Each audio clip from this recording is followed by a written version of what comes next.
Hey, hey, everybody's excited. We almost have a Klan-approved president. Yay! The neo-Nazis like this dude. Yeah. No, I'm just playing.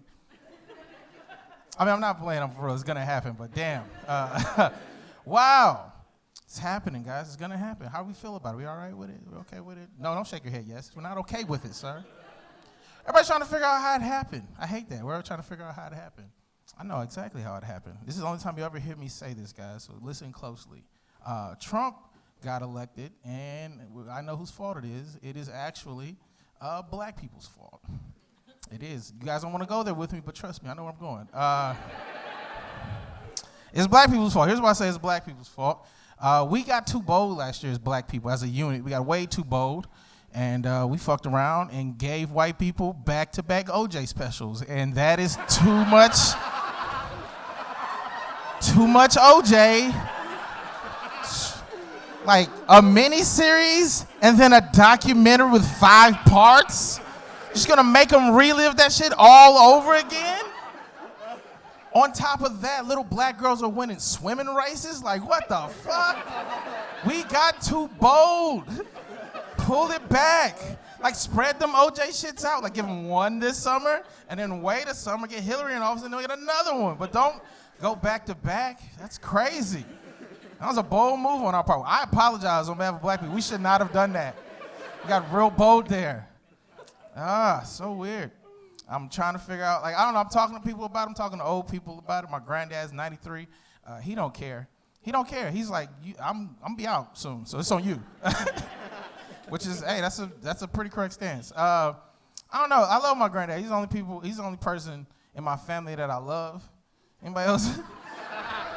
Anybody else just like identify the person? It's like, if it's just anybody, it's gonna be me and you. I love him, man. He's 93 years old, and I like to see him experience new shit. That's fun for me. He's 93. When I say new shit, like he's 93 and he's only eaten 6 foods before. 6. Like we're literally introducing him to spaghetti next week. Because he's just been calling it play food for years. He's like, that's play food. It's not real. Like, we're eating it. It's real. I like to see him experience new shit. Like, one time, he called me, and I was making a smoothie. And he was just like, what the hell is a smoothie? And I was like, I got you, Granddad. Smoothies where you take fruits and vegetables, and then you put them into a blender. He was like, hold on now. What's a blender? And I was like, dude, I know you've seen commercials. I know you know what a blender is. I was like, all right, I got you. A blender is this device that you take, and you take those fruits and vegetables, and then you mix them up a lot, like into like a real fine drink, and then people walk around and feel better than other people when they drink it, and that's what a smoothie is. And this is why you keep old people around you, because what he said next blew my mind. He was just like, why the hell you don't just eat the fruits and vegetables? And I was like, damn. I didn't even think about that. You can just eat them. You don't even have to. Now I'm the weirdo walking around with like strawberry and a banana. Like, what are you doing? Why don't you just blend it? Nah, dude, this is wisdom. I'm eating wisdom. Catch up.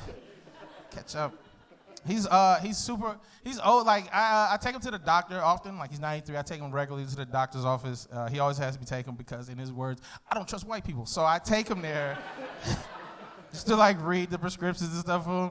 And like I hate his doctor. His doctor one time, like his doctor's an asshole. Like, right, one time his doctor was like, man, look, your granddad, perfect bill of health. I've never seen anybody healthier. And he looked me dead in my eyes, and he was like, but you on the hand, you could lose a few pounds. And I was like, hey, you can shut the hell up is what you could do. Nobody asked you for that. He isn't amazing. Like, he should have died. You ever meet people like should be dead? Like, I don't want him to die, but like he should be dead. You know what I mean? Like, what I'm saying is like, he's 93 years old. He's been drinking moonshine since he was like 8, right? Still chews tobacco regularly. Right, has told me about not 1 but 2 knife fights with white people back in the 40s, one of which he cut off a dude's ear. Yeah.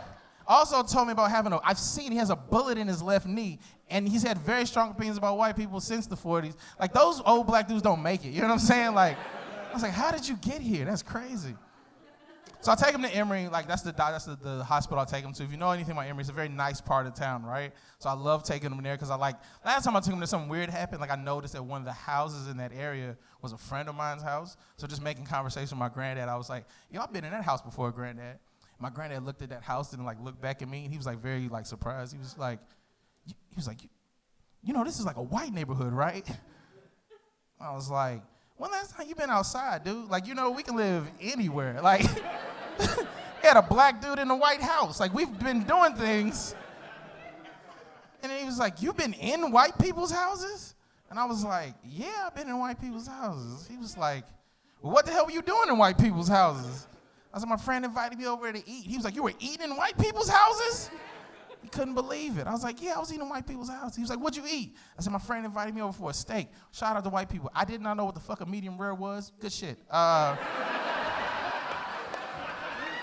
You know, we will burn the hell out of some meat as black people. My family has disowned me, but I stick with y'all as far as the meats is concerned. Medium rare is the shit. Flavor in a steak? How? Didn't know it was possible. And I told him I'd been in white people's. He could not believe that I'd been in white people's houses, right? And there was a moment like he looked at the house and looked back at me. And mind you, like this is after I've done some pretty cool things in comedy where I was very proud of. And my granddad looks at that house and then looks back at me and he just goes, well, shit, you doing all right for yourself, ain't you? Like he was just proud that I'd been in white people's house. Like I've never seen him more proud of me. I called my mom. I was like, Mom, Granddad's tripping. I told him I've been in white people's houses. He couldn't believe it. And my mom was like, you've been in white people's houses? I was like, yeah, I've been in white people's. I said, Pop, you ever been in white people's house? My dad was like, man, one time I was 13, I went over to my friend Roger's house, and I looked into the house. But I didn't go all the way in. And that's when I realized, apparently, I am second generation in my family to go to college, but first generation to go into white people's houses. So, yeah. I get out here on this. This is why I like you guys. I like you guys more than my family already. I do. I like you guys more than my family. I'll tell you, this is a true story. One time I was doing a show. I was in East Atlanta. I was minding my damn business outside of a show. And this dude comes up next to me. He has like a hoodie on. He has his hands in his pocket. And he comes up real close. And he's just like, hey, dog, you good? You straight? You need anything? When y'all hear that, what do you think? Drugs. Okay, somebody parties. Yeah, drugs, right? I look up. It's my cousin trying to sell me weed in front of the show that I'm at. And let me be very clear. When I say cousin, I don't mean how black people call everybody cousin. I mean like his dad is my uncle. We look a little bit alike cousin. You know what I mean? And I was like, Marco DeShanery, what the hell are you doing trying to sell me weed right now, man? He was like, oh, shit, my bad, cuz. I ain't even recognize you. I was like, Marco DeShanery, we're 3 blocks from my granddaddy's house, man. Marco DeShanery, you just got out of prison selling this bullshit-ass weed, man. Marco DeShanery, man, you got 3 kids at home you need to be taken care of instead of selling this weed. Get your life together, Marco DeShanery. I hate you, Marco DeShanery. That's what I said. Some of y'all are real confused, like, why you keep saying his whole name so much in this joke? I'll tell you why. Back in 2006, Marco DeShanery was pulled over by Fulton County Police with a whole bunch of cocaine in his possession. And when the police asked him what his name was, he told them, David Joseph Perdue. And that is my name. So I don't give a damn if y'all know who Marco DeShanery is.